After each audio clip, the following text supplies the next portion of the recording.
Sejam bem-vindos ao canal, vamos para mais um vídeo.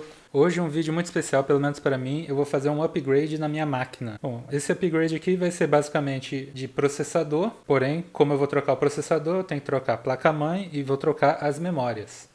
Bom, o processador que eu vou colocar esse aqui é o Ryzen 5 3600, é um processador da terceira geração dos Ryzen. É um processador com 6 núcleos e 12 threads, ele tem a litografia de 7 nanômetros, o clock base dele é de 3.6 GHz, mas ele chega até 4.2 no turbo. Porém, esse é um processador desbloqueado para overclocking, então você consegue aumentar mais as frequências, dependendo, lógico, se a sua placa-mãe der suporte e dependendo também do sistema de resfriamento do processador. Caso ele seja um pouco fraco, logicamente ele não vai conseguir atingir clocks muito altos devido à temperatura. Ele vai aquecer e vai interromper o processo, vai até desligar o computador por segurança, para não queimar. Vamos abrir essa caixinha aqui para ver o que vem nela. Aqui está o bichão aqui, o processador. Deixa eu ver se eu consigo focar ele aí para vocês. Ó. Ryzen 5 3600, manuais e o cooler box. Vamos ver se eu consigo abrir ele sem quebrar a caixa.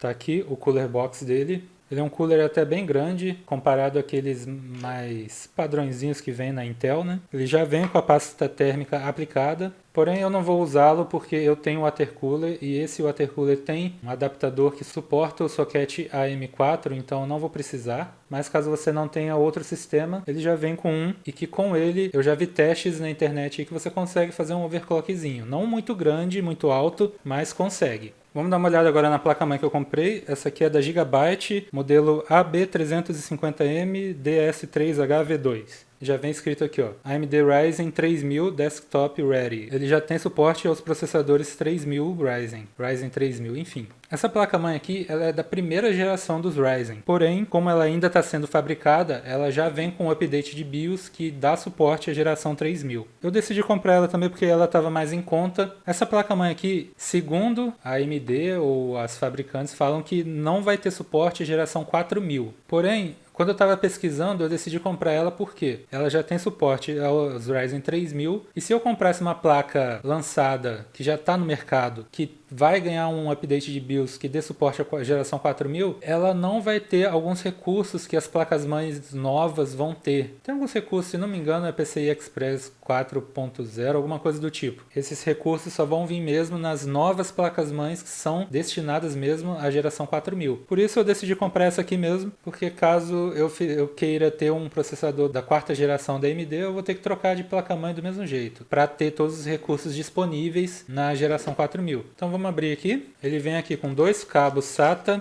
Ela vem aqui nesse plástico anti-estática. Vamos tirar ele daqui.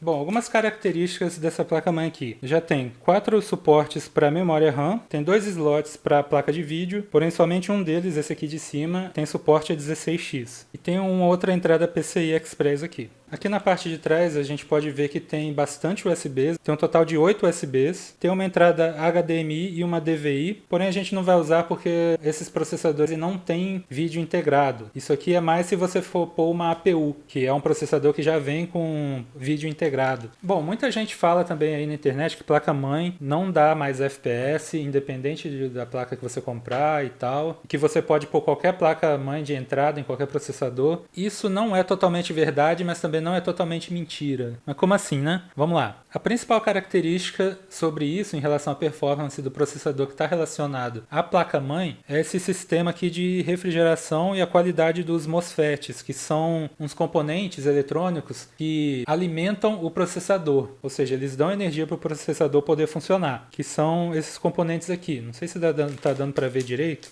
São esses componentes aqui. Outra coisa muito importante também é esse dissipador que vem aqui, dissipador de calor. Uma placa-mãe que não tem dissipador, consequentemente, ela vai aquecer mais. E se você coloca um processador que consome muita energia, processador muito forte, que consome muita energia e esquenta bastante, pode ser que esses componentes aqui esquentem a ponto de desligar o computador. Ou seja, você não vai conseguir tirar o proveito total do seu processador. Então esse quesito é assim, ligado diretamente à performance do processador. E também, caso não tenha esse dissipador, você não vai conseguir fazer um overclock muito grande, muito alto. Então, não coloque em qualquer placa-mãe, em qualquer processador. Processadores mais high-end, eles têm mais performance, consequentemente gastam mais energia, consequentemente aquecem mais. E eles precisam de uma placa-mãe com os componentes bons e com dissipação, para não ter problema de aquecimento. Mas se você for usar um processador de entrada que não esquenta muito, aí a placa-mãe de entrada já daria conta tranquilamente. Bom, agora vamos para a memória RAM. Eu peguei dois pentes de 8 GB dessa marca aqui, XPG. Não é uma marca muito conhecida aqui no Brasil, mas é conhecida mundialmente, né, aí fora. Ela tem, se não me engano, 10 anos de garantia. E isso foi uma das coisas principais que me fez optar por essa memória aqui, além, é claro, do preço que ela estava. Estava em promoção, estava com custo-benefício muito melhor do que outras memórias. Memórias mais clássicas como o Corsair ou o HyperX. Bom, essa memória aqui ela é de 3000 MHz, tem uma dissipação térmica aqui bem robusta até, e tem LEDs RGB, que acende aqui nessa parte fosca, branca fosca aqui. Ah, esqueci de falar, memorinha DDR4. Então aqui, dois pentezinhos de 8 GB. O kit que eu uso atualmente é o i7 4790, que é um processador de quarta geração da Intel, bem antigo já, e ele só suportava, o kit, né, o processador, placa-mãe e tal, só suportava memórias DDR3. E se não me engano, de 1600 MHz. Deu um salto bem grande nas frequências de memória, quase o dobro, esse aqui é de 3000. E vamos ver como que vai ficar a performance. Eu vou fazer alguns testes para vocês em alguns jogos, principalmente competitivos, que precisam de altas taxas de FPS, para ver se o Ryzen dá conta de rodar um jogo, por exemplo, competitivo a 144 ou mais frames por segundo. E eu vou fazer dois testes também em jogos single player, porém são jogos que exigem bastante do processador também, que é o GTA V e o The Witcher 3. Eu vou fazer a instalação, vou fazer os testes e depois eu volto com as conclusões.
Open your damn eyes.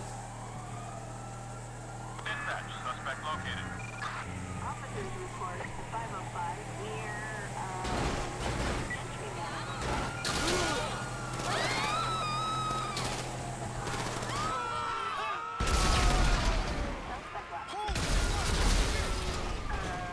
Para ser pálido como você.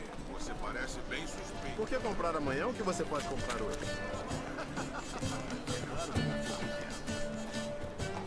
Cuidado onde pisa. Anda!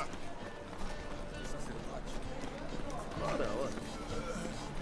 Bom, processador instalado, testes feitos, o que a gente pode tirar de conclusão desse upgrade? Eu vou deixar uma gameplay de Overwatch passando aí atrás, só para vocês não ficarem sem assistir nada. Vamos lá. Em CSGO, houve um ganho significativo do Ryzen 5 em relação ao i7. Teve momentos que chegou um ganho de 150 FPS, isso é coisa pra caramba. Em GTA V, o ganho também foi bem alto, chegando ali numa média de 40 FPS, às vezes 30, às vezes 50, vão pôr uma média de 40 no geral. Em Overwatch, o ganho também ficou numa média de 40, uns 30 FPS, vamos botar 30. Porém, no Rainbow Six Siege e no The Witcher 3, o ganho foi... Na verdade, não houve ganho. Bom, eu vou explicar para vocês o que aconteceu. Hoje em dia, os jogos estão exigindo bastante, não só da placa de vídeo. Então, processadores quad-core, que é o caso do i7, já estavam ficando um pouco assim no limite que eles conseguiriam rodar os jogos. Principalmente se você for rodar os jogos numa taxa de quadros muito alto. No Overwatch, houve um ganho, porém, poderia ter sido maior se a placa de vídeo não tivesse limitado esse ganho. A gente viu ali que o uso da placa de vídeo ficou sempre ali em torno de 98, 99%, ou seja, ela estava entregando tudo que ela tem para rodar o jogo mesmo no mínimo. Todos os jogos que vocês viram aí foram rodados na configuração mínima, então o que limitou ali em Overwatch foi a placa de vídeo. O Ryzen 5 ali conseguiria produzir uma taxa de quadros bem mais alta se a placa de vídeo deixasse. No Rainbow Six Siege não houve diferença nenhuma na taxa de quadros, porque quem estava gargalando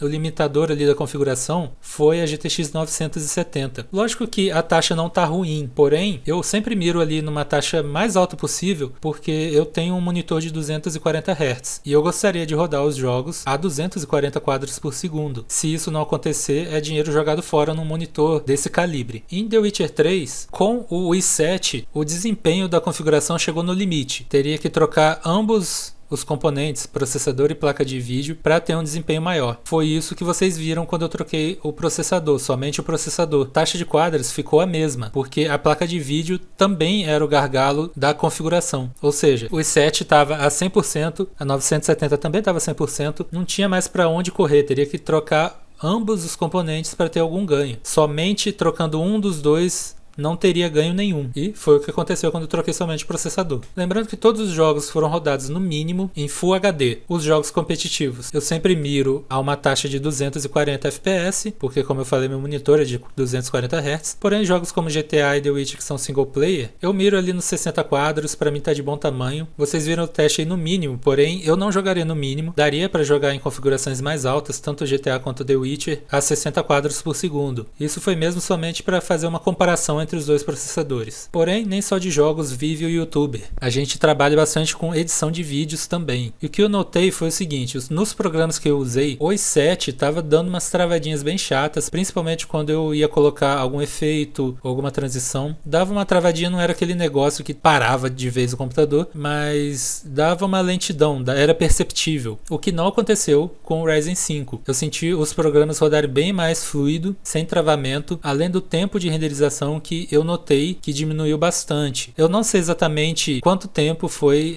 essa diferença, mas houve. E foi significativa para eu ter percebido. Bom, então resumindo essa bagunça toda, o que eu temia aconteceu. Agora quem é o gargalo da minha configuração é a placa de vídeo. A 970 não é uma placa tão forte para aguentar o Ryzen 5, principalmente se você for mirar em taxas de quadro muito altas. Vocês viram aí que principalmente no Overwatch, que é o jogo que eu mais jogo competitivamente, na verdade é o único, a 970 não deu conta de rodar o jogo a 240. Se fosse uma placa mais forte, o Ryzen 5 daria conta. Então o meu próximo upgrade com certeza vai ser a GTX 970, a placa de vídeo. Para mim valeu muito a pena o upgrade, não pensando na 970, mas pensando num upgrade futuro de placa de vídeo. Então é isso, se você gostou do vídeo, se te ajudou, deixa o seu like. Se surgiu alguma dúvida aí que eu não esclareci, deixa aí nos comentários que eu vou tentar responder. Se inscreva no canal para mais vídeos e até a próxima.